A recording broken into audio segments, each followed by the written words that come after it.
it's tough when there's other distractions going on that are warranted or not warranted. It doesn't really matter, but they're distractions, and when people are getting asked questions about things that are out of their control. When you're a player and a coach is sometimes with a coach, or you're a coach and something's happening with the player, it is hard. American woman, listen what I say.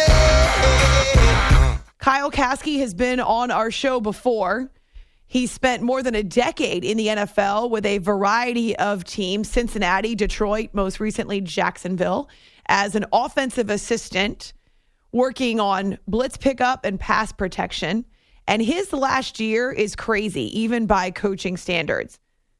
This time last year, he was unemployed. He'd been fired in Detroit as they went through a coaching regime change.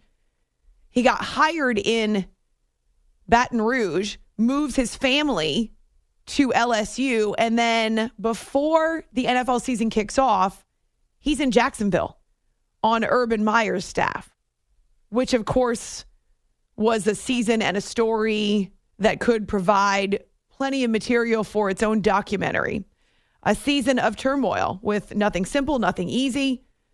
The highest of highs, to be sure, with some of the great wins, including the end of the regular season, but also the lowest of lows, even with the promise and the excitement around Trevor Lawrence as the number 1 overall draft pick, including Urban Meyer, his decisions, his choices, and ultimately his firing.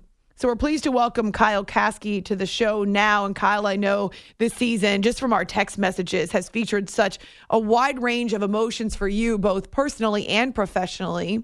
And I want to start with the end of the season because it was one of the highs to have that victory over the Indianapolis Colts, even as they are poised to make the playoffs in your own division, in the AFC South. And yet you confided in me that personally, that was a really difficult Sunday for you because you had gotten a call from your mom that your dad had a heart attack. So let's start there. It's a game, it's a win, but you've got so much else happening in your life. What were your feelings and your emotions on that Sunday to wrap the regular season?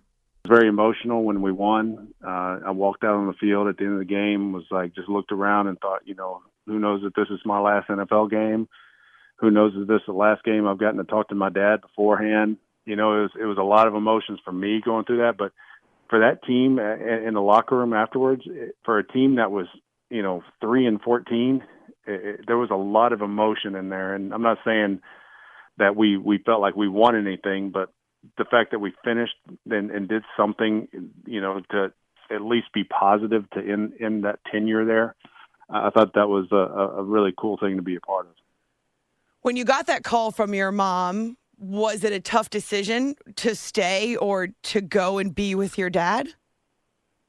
Well, she had told me that he was okay, that they had him stabilized, and I was in Jacksonville. He's in Northeast Texas, so there wasn't like I was going to get there any quicker. And I asked her, I said, should I stick around and should I come on home? And she said, go ahead and finish what you're doing. And I ended up coaching the game. I called afterwards, and I actually talked to him afterwards. He was not really coherent, but it was a good chance to talk to him. And I ended up driving back to Louisiana to where my family was in Baton Rouge on Monday, and then I got to Texas on Tuesday. Spent a couple weeks there and helped him get home from the hospital. And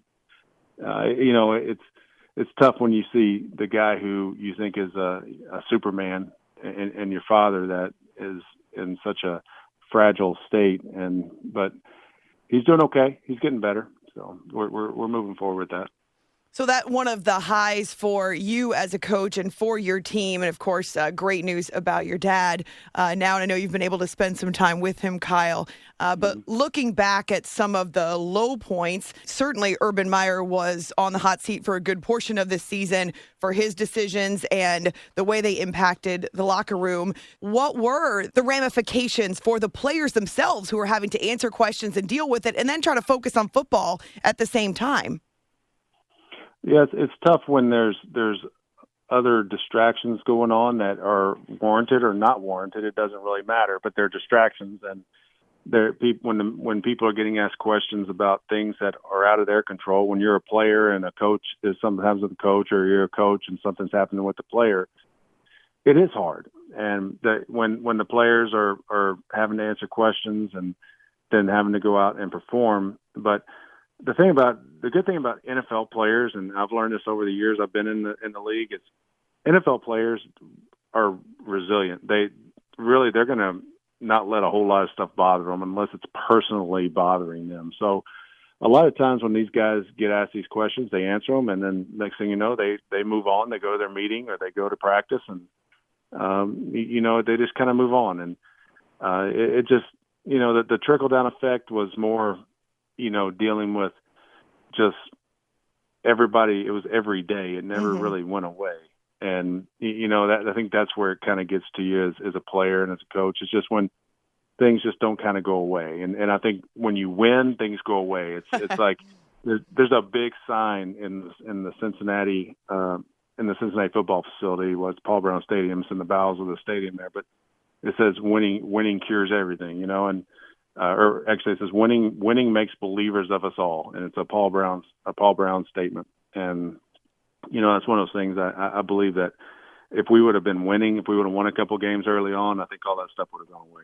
Well, you've been part of some programs where you've had successful seasons. You mentioned Cincinnati. We'll talk about the Bengals in a second. But you've also been through some campaigns in Cincinnati and other places where the wins have been hard to come by. So then what do you tell the guys when the losing just wears on you and the losses pile up, but somehow you got to keep going to work? Yeah, I go back to like 2018, the last year we were in Cincinnati and under Marvin Lewis, and we were having a rough year, but we had drafted Joe Mixon when I was there as a running back coach, and Joe's one of my favorite people, and I'm so glad to see him go to the Super Bowl and have success. But I had told him about 10 games into the season. I said, listen, I don't care the way the season ends for the team. Listen, we're going to find a way to keep you going success. We're going to make you successful as a running back, because that's all we can control in the running back room. Is we're going to make this running back room successful. And you find ways to motivate guys, and a lot of times that motivation may seem, personal. It may not even seem like it's for the team, but in all reality, you're pushing somebody to be better to make the team better as a coach. So if you can make your player better, you can make the team better. And I told Joe one time, I said, Joe, you're going to lead the AFC in rushing. And at the time there was some real, I believe it was Zeke Elliott was way ahead of everybody at the time in 2018. And I told Joe, you're going to lead the AFC in rushing. And he did. He ended up leading, and he missed some games early in the year. I think he missed 2 full games early in the year. And, it's one of those things where you do that, but it actually helped us win games. And there was a few games we won towards the end of the year. And it was good that he pushed himself to do that. And that's kind of what you got to do. You just got to find the little things to help these guys be better.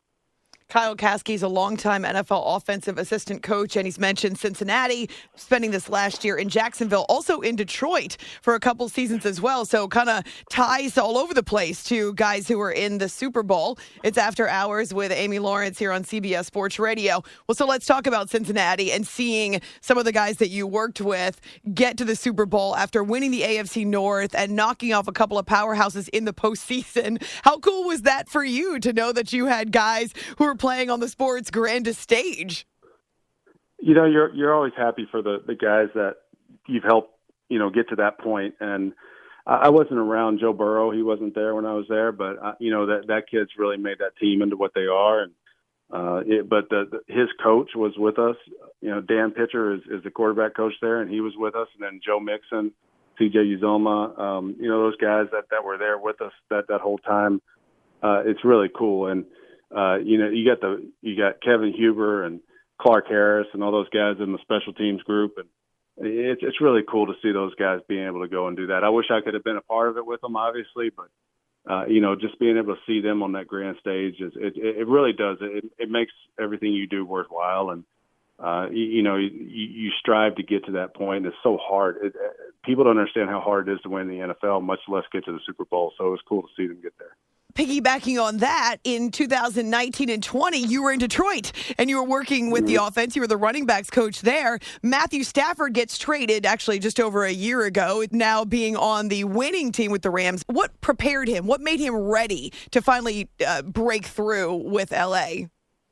One of the things about Matthew Stafford is he's one of the smartest football players I've been around, and I know he puts work into it, and you've heard all the stories about him and Cooper Kupp and how they spend all these extra hours. Well, he did that. He did the same thing with the guys in Detroit, and it's cool to see a guy who's put in the work and who is a really good person that can come across and finally get a chance to do it, and when he gets his chance, get it done.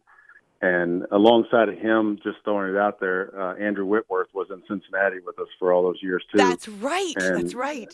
And to see Andrew Whitworth not only win a Super Bowl but beat his former team to win a Super Bowl had to have been pretty cool for him. But the Matthew Stafford thing, working with him, when you go, I'd go in the mornings and talk to him about protection before we'd have our meetings, and he would bring up things that you're like, man, that's.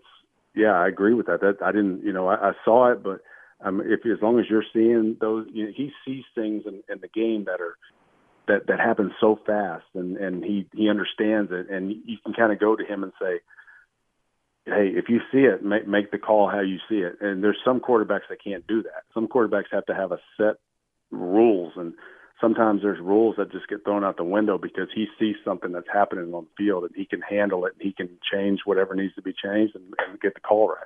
And it's pretty cool to see a guy like that actually get a chance to win it all. One thing he never needs to do again, though, is quarterback sneak. I feel like I've seen enough of Matthew Stafford trying to sneak in the playoffs that I never need to see it again. Well, you know what? After the fact that he played with a fractured vertebrae in Detroit with us, I don't think he needs to be sneaking the ball anymore. You got running backs to do that for you.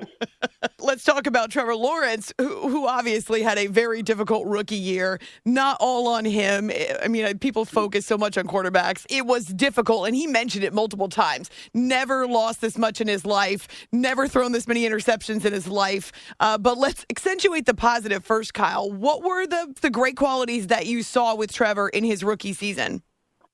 Trevor had a lot of exactly what I was saying about Stafford is, he sees things. Towards the end of the year, he started to really understand NFL defenses, and he's a student of the game. He really wants to. He wants to be great, and the whole thing that he hasn't ever lost before. I mean, he also hadn't played at the NFL level either, and you don't get you go from high school, then you go to Clemson, and you're given one of the best teams in college football to play with, and then you come to the NFL and you're taking number one overall because your team isn't really all that great. So you get put on a team that maybe has some issues. So, for him to come in and really fight through everything he did, but continue to progress. If you look at his season, he did progress. He got better as the season went along. He had some rough patches through there, but all rookies are going to have that. Go find me a rookie quarterback that just goes out and lights it up and ends up, winning the whole thing. I don't know if there ever has been one. So, nope. So it doesn't happen. And this league of the NFL is it's too hard. The defenses are too good. The schemes are really difficult if you've never been a part of that. And I think over time, when he continues to grow, and I think he's going to, he's got a good coaching staff around him now.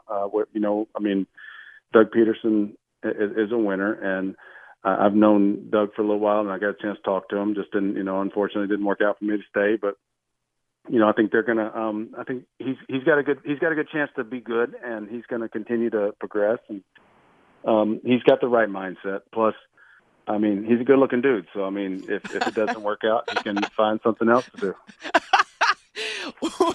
What about some of the other pieces on the offensive side of the ball? There was this weird kind of, I don't know what was happening with James Robinson. We know about Marvin Jones and the numbers that he put up this year. Mm-hmm. So from your perspective, who else should they keep? Who else should stay there and could grow into a good core for the Jags?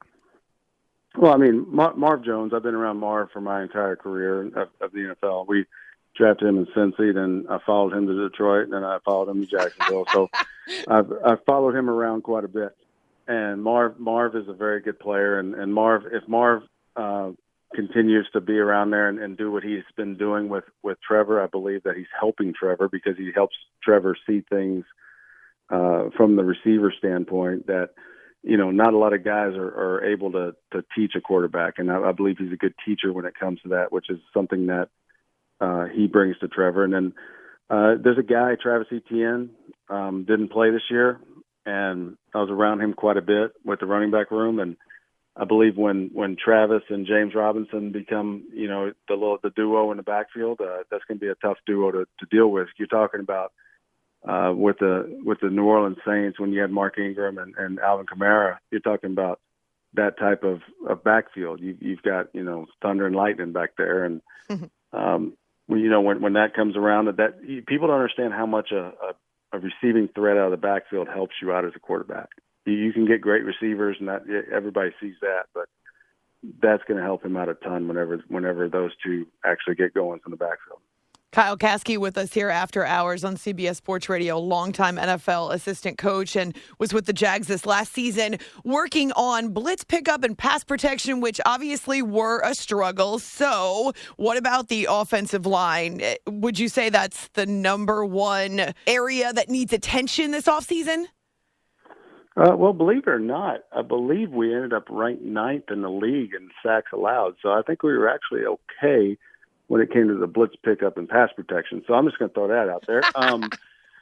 But I think you can always upgrade at the offensive line. We also had quite a bit of injury issues on the offensive line. A.J. Cann was hurt. Brandon Linder was hurt.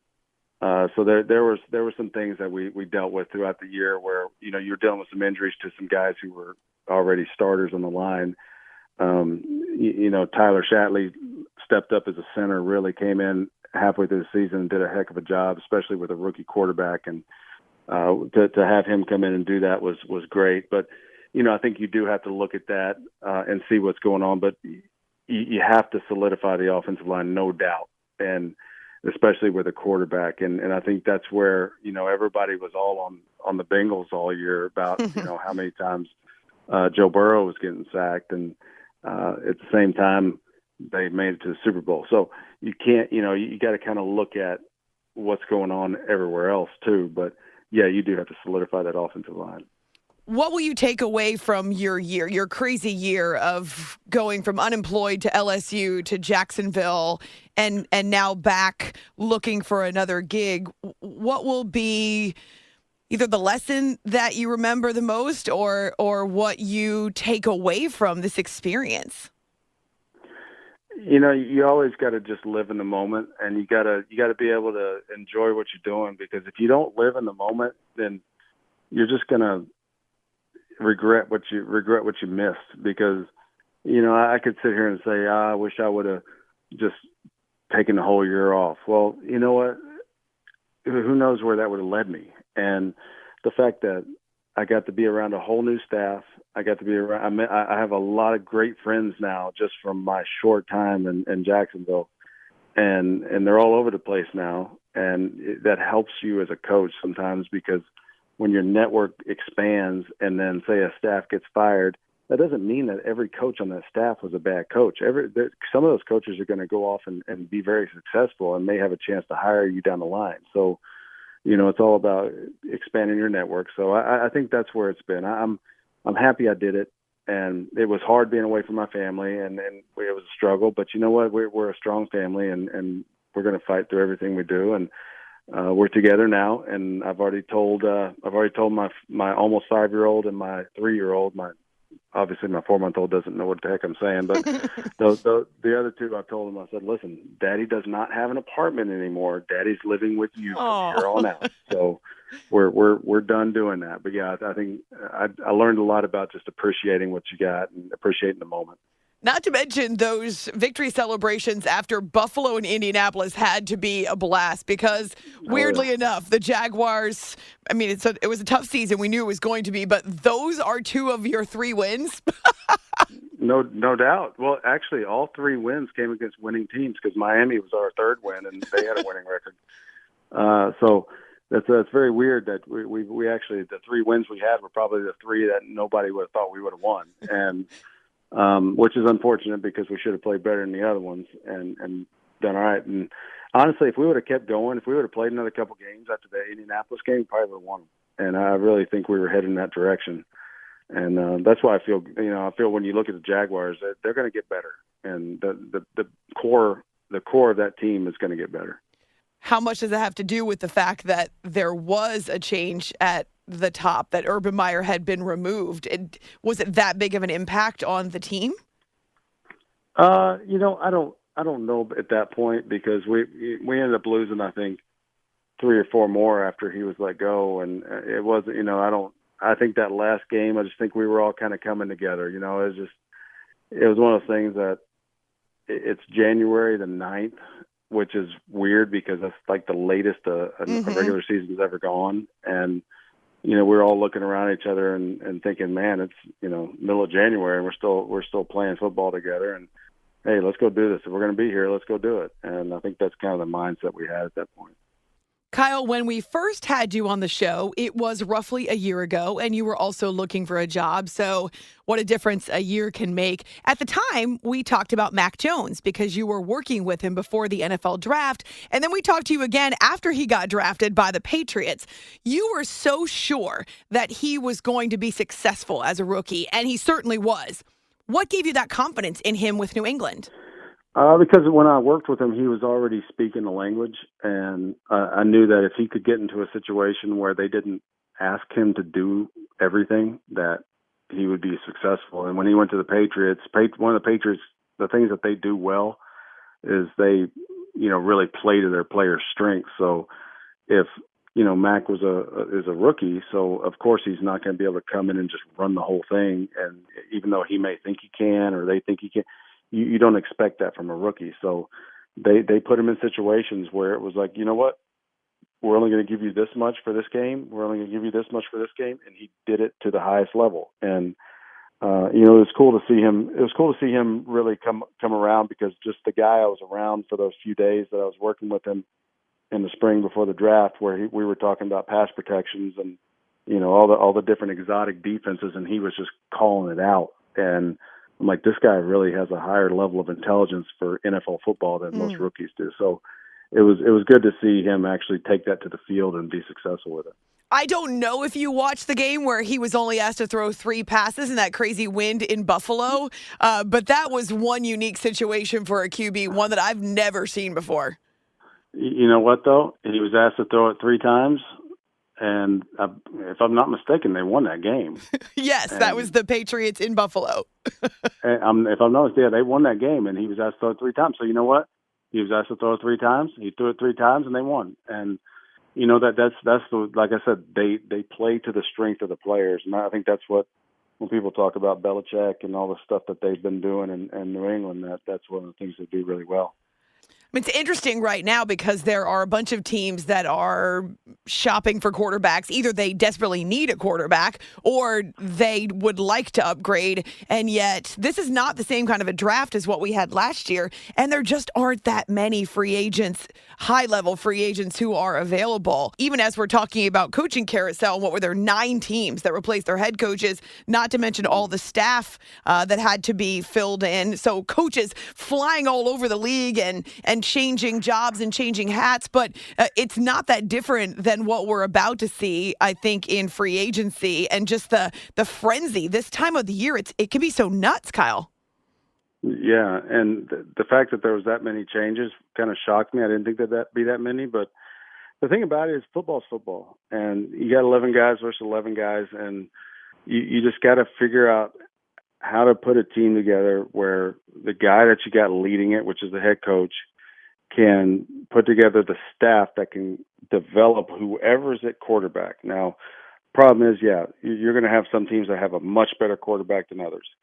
But if you find a way to develop that quarterback and do the things he can do well and just do those things and not try to do too much, then, sometimes you can find success with maybe a team or a quarterback that doesn't necessarily look like they should be having that success. So that's where, with all the movement that's where everything that comes together, it's tough because everything's got to mesh together with that team, the head coach, the coordinator, the quarterback, and when you have that much movement, there is going to be some differences next year when you watch, results of games.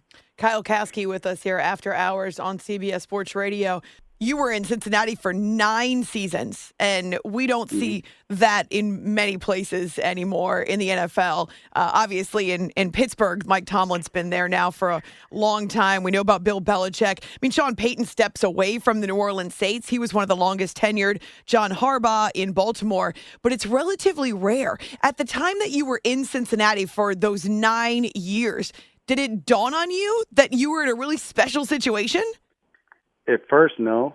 I'd say probably about after year 5, I started thinking there's a lot of people that I know that are out of jobs right now that are switching jobs, and I'm looking around going, I'm around the same guys that I've been around for the last 5 years, pretty much, and we were winning, and we were in the playoffs for 5 straight years there for a little stretch there. Now we didn't win a playoff game, but we were in the playoffs for 5 straight years, and go find teams that do that. And there's not very many. And, and it was pretty cool. Like we had a bond within that group and I think we still have that bond every time we see each other. And it's something special because you don't stick together that long in the league. So it was something that doesn't happen very often. What happens now with you or with coaches who are looking for jobs? Because it's not as though you can get on the internet and send an application. How do you go about trying to find your next landing spot?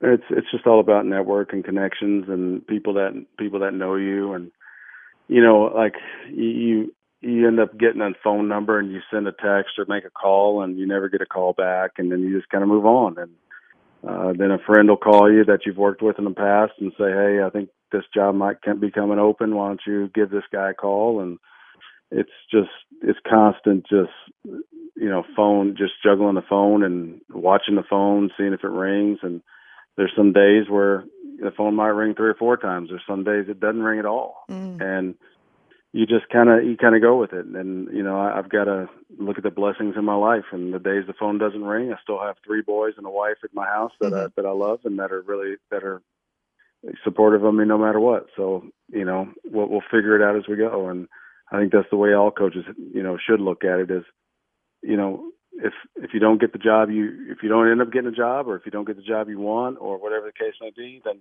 appreciate what you have and then just keep working forward. And the job you want will maybe come to you someday. Well, considering that the NFL preseason was already underway when you joined the Jaguars, and you had a job, as you point out. Sometimes it's easier to find a job when you have a job, but it feels like that should be one indicator that it can happen at any time, Kyle. I see on your Twitter that you're with LSU, and then all of a sudden your Twitter changes to Jacksonville Jaguars. I mean, that's how quickly it happened. It's amazing that because you can get a call at any point, and that's the way that I've been, trying to, stay positive, and I've been trying to keep my head in the game. I've got a lot of film from past years that I still look at and stay sharp, and I'm ready when I get the call. And it's such a fragile thing to be a coach in the NFL because it can be taken away from you at any point. And I'm appreciative for the years I've had, and I'm really pushing forward. And yeah, you just got to keep the faith that call's coming. What has this last year been like for you and your family? Back in the day, there was a big roller coaster at Six Flags over Texas called the Texas Giant. It was this big wooden roller coaster that shook you really bad, but it went really high. And that was probably about what this year's been like. So, it's one of those things where there's been some highs, there's been some lows. And I don't try to, judge my life on my job situation. So we had a son in October, and that was probably the absolute high of the year. And, then we got let go in Jacksonville. It's probably the absolute low of the year where I'm back looking for a job. And at the same time, like I said, I've learned a lot. I've met a lot of people. I've got a good network, and it's part of coaching. It's just part of this life. And if you don't want to deal with that, then don't be a coach. And that's the way I look at it. And I chose this life, and that's what I'm going to keep doing. I'm going to keep fighting to be a coach, and hopefully one day I get that call to do it again.